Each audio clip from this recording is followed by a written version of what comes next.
बहुत शुक्रिया मलिहा साहब आपके कीमती वक्त का। इस वक्त जो सीरिया की सारी सूरत हाल है, आप इसको किस नज़र से देखते हैं, क्या कमेंट करेंगी? पहले तो हमें ये देखना पड़ेगा कि आया दमास्कस में जो सियासी ट्रांजिशन है वो कैसे होगी, कब होगी, पुरअमन तरीके से होगी। इस वक्त तो वहाँ एक कर्फ्यू भी अनाउंस कर दिया गया है, इसलिए कि काफी शहर के हिस्सों में लूटिंग हो रही है। तो पहले तो लॉ एंड ऑर्डर मेरा ख्याल है एस्टैब्लिश करना पड़ेगा और फिर देखना पड़ेगा कि किस किस्म की ट्रांजिशन होती है।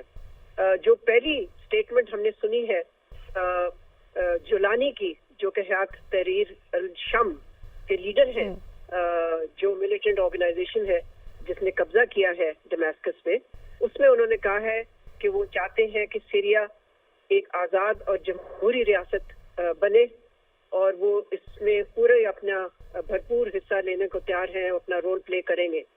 तो अब देखना ये है कि वहाँ पर किस हद तक अमन कायम होता है और फिर एक पुरअमन तरीके से एक अबूरी हुकूमत कायम होती है और फिर आगे देखना पड़ेगा हमें कि इसका खित्ते पे क्या असर पड़ेगा।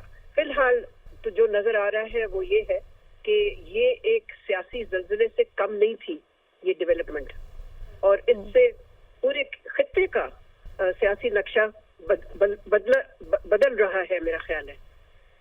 इसलिए कि मिडल ईस्ट में जो बैलेंस ऑफ पावर है, यानी कि फौजी और सियासी कुव्वत का जो तवाज़ुन है, उसमें मेरा ख्याल है तब्दीली, फंडामेंटल तब्दीली आएगी। इसलिए कि जो हिमायती मुमालिक थे सदर असद के, ज़ाहिर है उनके लिए तो बहुत बड़ा सेटबैक है, ये एक धचका है उनके लिए, ईरान के लिए, रूस के लिए, हिजबुल्लाह के लिए और साथ साथ टर्की के लिए। ज़ाहिर है जिसने के हिमायत की, सपोर्ट किया इन बागियों को या इन ऑपोजिशन फोर्सेस को, उनके लिए उनका असर और इन्फ्लुएंस रीजन में बढ़ेगा।